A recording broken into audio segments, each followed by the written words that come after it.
तो दोस्तों नमस्कार, मैं हूं अनिल और रेसलिंग सुपर धमाल में आपका स्वागत है। तो दोस्तों WWE में ट्रिपल एच की एरा में बहुत बढ़िया काम हो रहा है। सुपरस्टार्स को पूरे तरीके से काम करने की आजादी मिली हुई है। बैक स्टेज भी अच्छा माहौल दिख रहा है। AEW से भी कई रेसलर्स का WWE में आगमन हो चुका है। जेट कारगिल और CM पंक जैसे बड़े नाम इसमें शामिल हैं। अब एक और सुपरस्टार जिसने WWE के साथ बड़ी डील साइन कर ली है, उनका नाम रुसेव है। जी हां दोस्तों, रिपोर्ट्स के अनुसार उन्होंने WWE का दामन थाम लिया है। AEW में जाने से पहले करीब एक दशक तक WWE का हिस्सा रुसेव रहे थे। उन्होंने अपने जबरदस्त काम से सभी का दिल जीता था। 3 बार US चैंपियन वो रहे और जॉन सीना जैसे दिग्गजों के साथ उनकी शानदार राइवलरी रही थी। साल 2020 में बजट में कटौती के कारण ही WWE ने कई रेसलर्स को बाहर का रास्ता दिखाया था, जिसमें रुसेव का नाम शामिल था। उन्हें अब रिलीज किया गया तो कई फैंस चौंक गए थे। जब उन्हें रिलीज किया गया तो बहुत सारे जो फैंस थे काफी ज्यादा निराश थे। WWE से बाहर होने के बाद रुसेव ने AEW में कदम रखा। वहां पर शुरुआत में उन्हें अच्छा पुश मिला, लेकिन बाद में वो फीके पड़ गए। पिछले 1 साल से उनकी अपीयरेंस देखने को नहीं मिली और इस साल फरवरी में वो AEW से अलग हो गए थे। PW इनसाइडर की रिपोर्ट के अनुसार रुसेव ने हाल ही में WWE मुख्यालय में पूरा 1 दिन व्यतीत किया और कंपनी के साथ डील साइन की है। हालांकि इस बात की कोई जानकारी नहीं है कि वो टीवी पर कब नजर आएंगे। दोस्तों आपको बता दें, WWE रेसलमेनिया 41 का आयोजन 19 और 20 अप्रैल को होगा।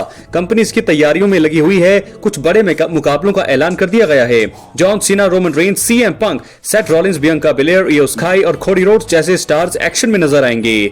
WWE ने कोई ना कोई सरप्राइज भी प्लान किया होगा और हो सकता है कि रुसेव भी शो में फैंस को दिख जाएं। ऐसा हुआ तो ये उनके फैंस के लिए बहुत ही अच्छी खबर होगी। तो बड़ी खबर यह है फिलहाल इस समय कि रुसेव ने साइन कर लिया है WWE कंपनी को एक बार फिर, तो दूसरी बार वो नजर आने वाले हैं। और उनका सबमिशन आप देख सकते हैं, क्या खतरनाक सबमिशन दोस्तों उनका हुआ करता था। उनके सबमिशन जैसे ही वो सबमिशन लगाते थे, लॉक करते थे, उसी टाइम जो है टैप आउट यहां पर रेसलर्स कर देते थे। तो बहुत ही खतरनाक वो सुपरस्टार रहे हैं और मुझे लगता है कि इस बार किस प्रकार का पुश यहां पर कंपनी उन्हें देगी, ये देखने वाली बात होगी। तो फिलहाल बड़ी खबर यह है कि सुपरस्टार रुसेव की एंट्री होने वाली है, उनका आगमन होने वाला है WWE में। वो कब होगा इसके बारे में तो फिलहाल कोई जानकारी नहीं है, लेकिन ये होगा इसकी आपको मैं पुख्ता जानकारी देता हूं, क्योंकि 1 दिन पूरा उन्होंने WWE के मुख्यालय में बिताया, डील साइन कर ली है। तो ऐसे में PW इनसाइडर की रिपोर्ट से भी यही खबर सामने आ रही है कि उन्होंने कर ली है डील साइन और बड़ी जल्दी हमें दिखने वाले हैं रुसेव। क्या है आपकी राय? अपनी राय कमेंट बॉक्स में जरूर दें। और इसी के साथ अब हम बढ़ेंगे अपनी अगली स्टोरी की तरफ, जो जुड़ी है द क्वीन शार्लेट फ्लेयर से। दोस्तों WWE की क्वीन शार्लेट फ्लेयर ने हाल ही में एंड्राडे से तलाक लेने को लेकर आखिरकार चुप्पी तोड़ दी है। इस दौरान जो है शार्लेट ने टूटे दिल से बड़ा खुलासा किया और उनकी आंखों में थोड़े आंसू भी आ गए थे। फरवरी 2025 में सामने आई रिपोर्ट में फ्लेयर के एंड्राडे से तलाक लेने का खुलासा हुआ था। और आपको बता दें, शार्लेट फ्लेयर एंड्राडे ने 2022 में शादी की और इन दोनों का अक्टूबर 2024 में तलाक हो गया था। हालांकि इन दोनों सुपरस्टार्स के तलाक लेने के कारण का अभी तक खुलासा ही नहीं हो पाया है। शार्लेट फ्लेयर ने शेरी शेफर्ड को दिए इंटरव्यू में एंड्राडे के साथ अपने तलाक के बारे में खुलकर बात की। शार्लेट ने बताया दोस्तों कि वो फेल होने की फीलिंग से संघर्ष कर रही थी। फ्लेयर ने यह भी कहा कि उन्हें लगा कि एक और तलाक के लिए उन्हें शर्मिंदा किया जाएगा। WWE की क्वीन ने इस इंटरव्यू के दौरान कहा, मुझे लग रहा था कि मैं अपनी जॉब में फेल हो रही थी। मुझे लगा था कि मैं अपने पर्सनल लाइफ में फेल हो रही थी। एक और तलाक के लिए शर्मिंदगी और इस चीज को लेकर अपने पिता से तुलना होना, मुझे खुद को संभालने दें। जब मैंने तलाक के लिए फाइल किया था तो मैं इसे सीक्रेट रखना चाहती थी, लेकिन मैं इस चीज में भी फेल हो गई।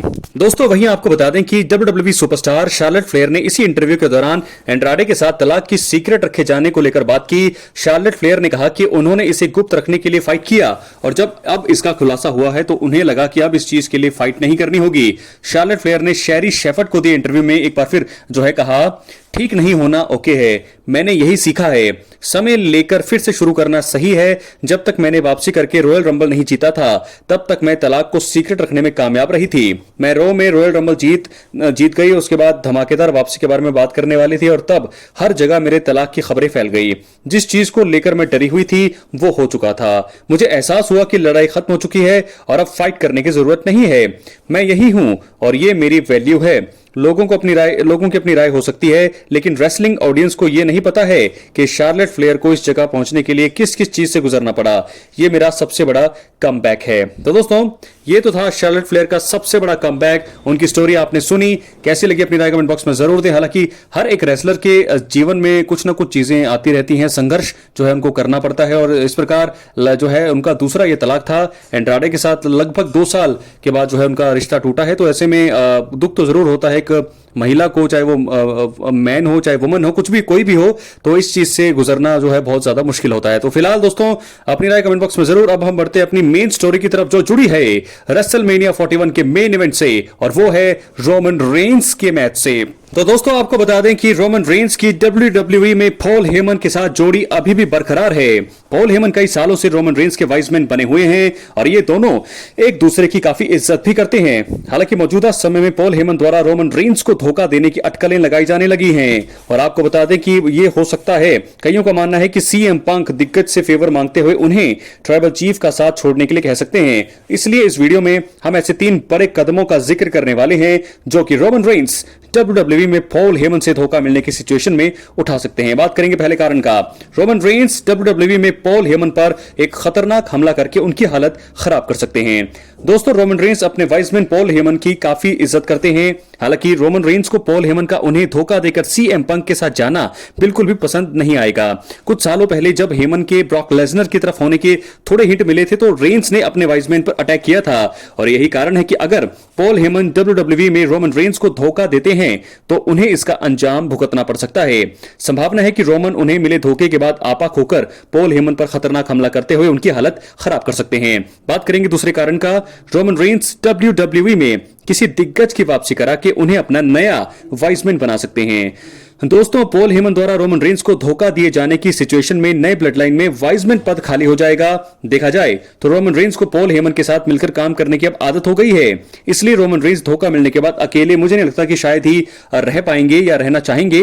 ट्राइबल चीफ को पॉल हेमन की तरह किसी ऐसे शख्स की जरूरत होगी जो उन्हें अच्छी सलाह दे सके और WWE में उनकी मर्जी के मुताबिक काम कर सके, और यही कारण है कि रोमन रेंस WWE में किसी दिक्कत की वापसी कराते हुए उन्हें अपना नया वाइसमैन बना सकते हैं। इस सिचुएशन में देखना रोचक होगा कि फैंस को रोमन रेंस की नए वाइसमैन के साथ जोड़ी कितनी पसंद आती है, और बड़ी बात यह होगी कि नया वाइसमैन होगा कौन।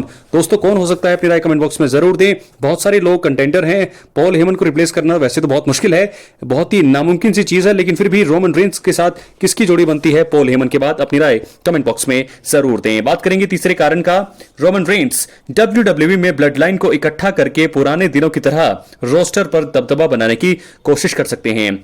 दोस्तों रोमन रेंस के द उसोस और सैमी ज़ेन के साथ रिश्ते पहले जैसे हो चुके हैं। हालांकि असली ब्लड लाइन मौजूदा समय में बिखर सी गई है और मेंबर्स अपने अपने रास्ते पर चल चुके हैं।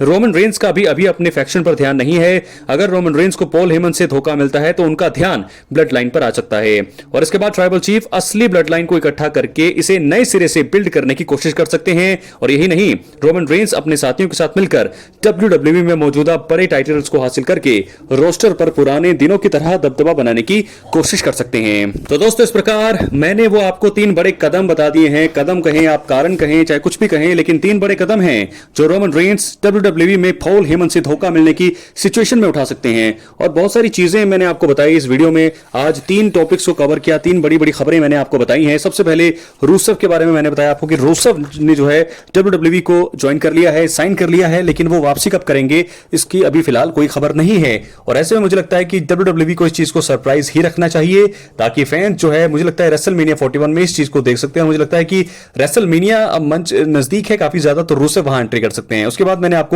शार्लेट फ्लेयर का जो इंटरव्यू हुआ था सैरी शेफर्ड के साथ, उनके साथ भी मैंने जो बातचीत करी शार्लेट फ्लेयर ने, उसके बारे में भी आपको बताया, जानकारी दी। तो कैसा लगा आपको? लगातार जो है ये दूसरा तलाक था उनका उनकी जिंदगी में, तो दुख तो होता ही है। As a woman, as a man, सभी को दुख होता है और सभी को इस चीज से गुजरना पड़ता है। और आखिर में मैंने बात की रोमन रेंस की कि वाइसमैन पॉल हेमन से धोखा मिलने के बाद रोमन रेंस क्या कर सकते हैं, उनके कदम क्या हो सकते हैं। तो रोमन रेंस दोस्तों मुझे पता है कि इस समय WWE के मौजूदा समय में सबसे बड़े सुपरस्टार हैं।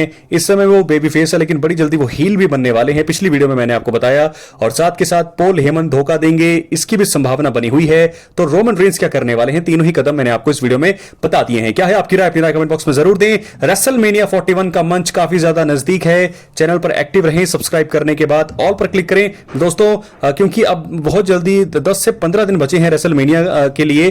तो आप जो भी जरूरी खबरें जानना चाहते हैं रेसलमेनिया के लिए, चैनल पर एक्टिव रहें, सब्सक्राइब करने के बाद ऑल पर क्लिक करें। मिलते हैं अगली वीडियो में, तब तक क्विकली दोस्तों आपको बता दें, कल स्मैकडाउन है और स्मैकडाउन का शो नेटफ्लिक्स पर प्रसारित होने वाला है सुबह 5:30 बजे। अगर आपने जो है नहीं आपको पता होगा तो आप चैनल पर एक्टिव रहें, मैं आपको सारी चीजें यहां पर सारी जानकारी देता रहूंगा। बहुत बहुत धन्यवाद।